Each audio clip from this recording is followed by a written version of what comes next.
Today, we're taking, well, a stack of sources. Looks like a vivid breakfast dialogue and some really neat insights on daily routines. And we're going to turn them into your ultimate shortcut for making everyday life. Your most powerful English language lab. Forget boring textbooks. We're about to show you how your morning coffee, your evening wind down, all that stuff is just packed with learning potential. Yeah, what's really fascinating here is how these seemingly simple materials, they don't just give us new words, they give us a practical kind of ready-to-use framework for bringing English into your actual world right from the moment you wake up. So today we'll explore some common breakfast items, grab some key vocabulary, and then connect that directly to how describing your whole day can, dramatically boost your language skills and your confidence. That's right. Our mission today is to dive into a pretty rich breakfast conversation, pull out some genuinely insightful vocabulary, and then guide you on exactly how your personal daily rhythm, from dawn till dusk, can become your most effective personal language lab.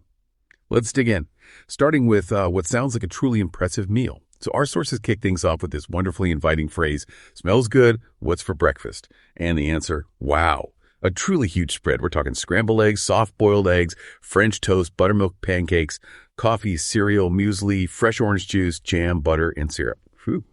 Just thinking about it makes my mouth water. This sounds less like breakfast, more like an event. It definitely does. And that brings us straight to, an interesting cultural concept our sources mentioned, brunch. Now, lots of people know it's a mix of breakfast and lunch, right? But what's maybe less obvious is its social side. It's usually served later than breakfast, maybe 11 a.m., noon-ish. And it's almost always a really big meal because, it's replacing two.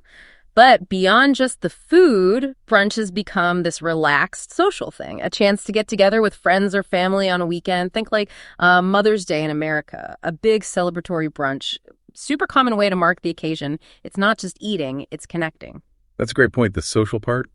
For me personally, that much food is probably way too big for a regular morning. This has made me tired. Yeah. But I'm curious for you listening, do you prefer a big leisurely breakfast or maybe something quick and small to start your day? Speaking of that grand breakfast, the dialogue mentioned both scrambled and soft-boiled eggs. These aren't just different ways to cook an egg, are they? They seem like distinct choices. Oh, precisely. If you're in a restaurant, you'll often get asked, how do you want your eggs cooked? Or how do you want your eggs done? Scrambled eggs means they're mixed up like really well before they even hit the pan. You get that fluffy, solid yellow texture. Soft-boiled eggs, though, totally different. They're cooked in their shell in boiling water, but just for a couple of minutes. So the white part gets hard, but the yolk, still liquid. Deliciously liquid, actually. Perfect for dipping toast in. And then you've got hard-boiled eggs, cooked longer, everything's solid, great for salads or just a quick snack. Each one's a different texture, a different experience. Okay, that distinction is key if you're ordering breakfast out. Definitely. Now, moving to the sweeter side of that feast, we heard about buttermilk pancakes. Buttermilk. It always sounds so rich, kind of old-fashioned to me. What exactly is it and why is it so good in pancakes? You're right. It definitely implies richness. Buttermilk is, it's a cultured milk. Traditionally, it was the liquid left over after churning butter. Today, it's often made by adding specific bacteria to milk. It's naturally thicker, a bit tangy, and yes, usually higher in fat. And that gives baked goods, think muffins, biscuits, and those fantastic pancakes, a really moist, tender texture, plus a slightly tangy flavor that just makes them taste incredibly, rich and delicious. Kind of a secret weapon for bakers. Okay. So it's not just a fancy name. There's actual science behind it, making things taste better. Interesting. But for those who might want something a bit lighter or just different, our source also mentioned cereal and muesli. Now, muesli, that word often trips up English speakers, doesn't it? The spelling, the sound, what's the deal there? Muesli? Yeah, with that M-U-E-S-L-I spelling. It certainly feels German or maybe Swiss German in origin. And it's actually pretty popular worldwide now. It's basically a mix. Rolled oats, nuts, seeds, dried fruit, that kind of stuff. Often eaten with milk or yogurt. It's a great example of something that's both very tasty and good for you, lots of fiber, sustained energy. It's usually different from what we just call cereal, which often means processed grains. Muesli tends to be a bit more natural, more whole grain focused. Good option for a healthy start then. Yeah. And we'll say, what's a stack of pancakes without its partner in crime? Yeah. Syrup. Our source mentions it, but I know people can be really particular about pancake toppings. What's the important difference when we talk about syrup? Right. When we say syrup for pancakes, we generally mean that thick, sweet liquid. But the key distinction really is between maple syrup and what you might call man-made syrup. Real maple syrup. That's a natural product. It's tapped from maple trees. Takes a lot of effort, actually. Places like Canada, parts of the US. It has this unique, intense sweetness and flavor. Then you have the man-made syrups, the stuff you usually find in supermarkets. That's mostly corn syrup, artificial flavorings, basically liquid sugar. Both make pancakes sweeter, obviously. But that natural maple stuff, it has a depth of flavor that's just different. Hard to replicate. What a feast indeed. Thinking about that entire spread, it really gives you the feeling someone put in a lot of effort. You could almost hear someone saying, wow, you really went all out. To go all out. Yeah, that's a fantastic idiom. It means exactly that. To put in maximum effort, to do way more than expected, to make something really exceptionally special. Like imagine planning a birthday party for a friend. If you go all out, you're not just getting a card, right? You're throwing a surprise party, maybe baking a custom cake, getting a really thoughtful gift, decorating everything. It perfectly captures that sense of, grand effort. And after all that effort, sometimes just a simple phrase of appreciation goes a long way, like, looks good. Exactly. And looks good is so versatile. Literally, yeah, it describes appearance. But in conversation, it often just means approval. For food, it means it looks appetizing, delicious. In other situations, it could mean good job, or yeah, I'm happy with this, or even just that works for me. It's a quick positive thumbs up, basically. Okay. And to wrap up that incredible breakfast scene, the dialogue ends with a very practical action. I'll squeeze us some fresh orange juice. To squeeze. It's a great verb, very descriptive. It means to press something or compress it, usually with your hands, right? To get liquid out or maybe shape something. Think about squeezing toothpaste from a tube or squeezing one of those stress balls. When you apply it to juice, it means physically pressing the fruit, the orange in this case, to release its liquid. So fresh squeezed orange juice isn't just a drink. It implies it was made right then, right there. Sets it apart from something processed or out of a carton. It really evokes freshness. Okay, so we've broken down this incredible breakfast, pulled out some really useful words and cultural bits. But here's where we take it beyond the plate, right? How do these daily actions and descriptions from our breakfast to our entire day, how do they become your most powerful language learning tool? Right, this is the crucial connection. We saw how just one simple breakfast dialogue gave us so many nuanced expressions. Now, if we connect this to the bigger picture, using your own day for English practice is just invaluable for, I'd say, three main reasons. First, it's incredibly real and familiar. It's your day. You already know what happens. You're not struggling to invent ideas or find basic concepts. You're just focused on finding the English words for things you already get. Second, it's useful English. This isn't some abstract grammar rule you might never use. It's practical conversational language, the kind you'll use all the time in real life, talking about your weekend, your work, or just answering that simple question, what did you do today? And third, and this is maybe the most powerful bit, it builds confidence. By consistently describing your familiar routine in English, you actually start to think in the language more. You start forming simple, complete sentences more naturally without constantly translating back and forth in your head. It makes English feel more intuitive, like a part of your daily life, even if you're just practicing quietly to yourself. That makes perfect sense. Yeah. It's about turning passive observation into active application, using what's already there. And what better place to start than the very beginning of your day? Our sources highlight that your morning routine, it isn't just about getting ready. It's kind of foundational for your mood, your energy. So let's walk through a typical morning. And as we do this, I really encourage you, our listener, to think about your own morning.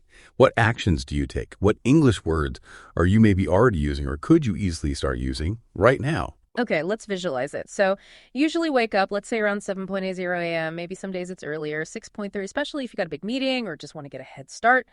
Maybe you stay in bed for just a few minutes, take a deep breath perhaps, stretch your arms, your legs. Think about what's on the agenda for the day. Then, okay, you sit up slowly, swing your legs out, and get out of bed. Your next steps might take you to the bathroom. As you brush your teeth, maybe for 2 minutes, can you mentally narrate that? Like, I'm squeezing the paste, I'm brushing my top teeth, now the bottom teeth. Simple stuff. You splash some cold water on your face. Helps you feel fully awake, right? Maybe you hop into a quick shower, especially if you're still feeling a bit sleepy. Perhaps you listen to some soft music, or maybe even an English deep dive like this one. After you dry off, you choose your clothes, put them on, maybe comfortable jeans for a casual day, or something more formal if you've got work meetings. These are all chances, little opportunities to describe your actions in simple English sentences. Then it's off to the kitchen.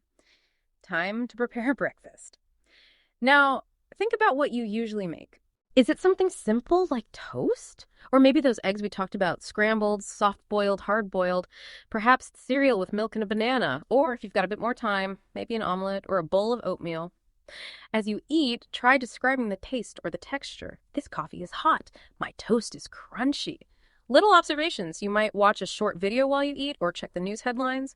Or maybe you just enjoy the quiet, listen to the birds outside if you can. Every little sensory detail is a chance for an English word. Okay, finally, before you head out the door, you check your phone time, messages, calendar, you pack your bag, phone, notebook, keys, water bottle, whatever you need. Then, put on your shoes, and you step out the door. Imagine just narrating these last few actions to yourself, even just in your head. Putting on my shoes, opening the door. That's a truly detailed walkthrough and incredibly relatable for most people, I think. Now, here's where it gets really interesting, right? How many of those familiar actions line up with your morning? And maybe more importantly, what English words or simple phrases are you already using or could you easily integrate to describe those exact steps, making them an active part of your language practice, not just routine actions? Okay, let's carry this energy, this approach, through the rest of the day now. The afternoon often means focused work or study for many people, and the evening is usually time to wind down. Even in these busy hours, or the relaxing ones, you can keep up your English practice without adding extra study time to your schedule. Absolutely. Think about your afternoon. So, after lunch, maybe you feel a little sleepy getting back to work or study. Happens to the best of us. You check and answer emails, read messages from coworkers, maybe classmates. You might have meetings, clients, your manager, discussing tasks, projects. If you're working from home, you're probably at your desk, on your laptop, typing reports, maybe prepping presentations, constantly checking your calendar. As you do these things, just consider describing them briefly. I'm writing a report. I'm organizing my files. Very simple. Around 3:00 p.m., maybe? A short break often does wonders. You might make a cup of tea or just drink some water. A small snack, some fruit, a biscuit can give you a boost. If the weather's nice, maybe a short walk. Get some fresh air. Even just 10 minutes around the block or sitting in the sun for a bit can really help. And during these breaks, you can use English to describe what you see or feel or think. The sun feels warm. I see a red car. Oh no. This is also a perfect little window for some dedicated English practice if you want. Listen to a deep dive like this, read a short article online, watch a slow English video for listening practice. And crucially, try that technique called shadowing. You listen to a native speaker and immediately try to copy their pronunciation, their intonation, their rhythm. It's like a vocal workout, really, for your English muscles. Trains you to speak more fluently, more clearly. Shadowing. Yeah, that's such a powerful technique, especially for pronunciation. And then as the day starts to wind down, the evening becomes this special time, a chance to relax, reflect. And this is another crucial part of your day, just begging to be turned into language practice, isn't it? Definitely. So evening approaches. You arrive home, maybe around 6:00 p.m., take off your shoes, maybe sit down for a few minutes just to rest, decompress. You might put on the news or some calming music. Then, dinner time. Perhaps you cook it yourself, or maybe you order food in. As you eat, especially if you're with family, you can talk about your day, share stories. I had a meeting today. The presentation went well. Afterwards, there's cleaning the kitchen, washing the dishes. Again, all verbs, all nouns you can consciously use or think about in English. Maybe a short walk after dinner, that can be lovely. Then, before bed, perhaps you read a book, listen to some calming music, take a final shower, brush your teeth, and finally head to bed. Maybe between 10:30 and 11:00 p.m. Ready to recharge. And just like that, you've taken a full spin through your entire day from morning till night, transforming every action, every moment into a chance to speak, think, and, well, live in English a little bit more. It's not about finding extra time you don't have. It's about making the time you do have work smarter for your language goals. Exactly. You've seen how combining these everyday experiences with some focused language learning is just remarkably effective. We've explored some delicious breakfast items, uncovered some key vocabulary. But more importantly, I think we've walked through a really practical framework for using English from the moment you wake up till you go to sleep. So what does all this mean for you listening right now? It means your life. With all its familiar routines, all its little details, that's your most accessible, most powerful English textbook. It really is. By consciously describing your daily routine, even just in your head sometimes, you're not just learning words in isolation. You're building a practical, confident, and much more intuitive way to communicate in real-world situations. And consider this thought. How do your daily routines, your favorite foods like that breakfast we talked about, how do they not only define your day, but also reflect your culture? your background. Imagine the conversations you could have, the fresh perspectives you could gain just by asking someone else, so what did you do today? And then really hearing about their world through the unique lens of their daily rhythm, their morning meal. Keep practicing describing your day step by step, little by little, until it feels easy, until it feels natural. And you'll find yourself living in English one sentence and maybe one insightful conversation at a time.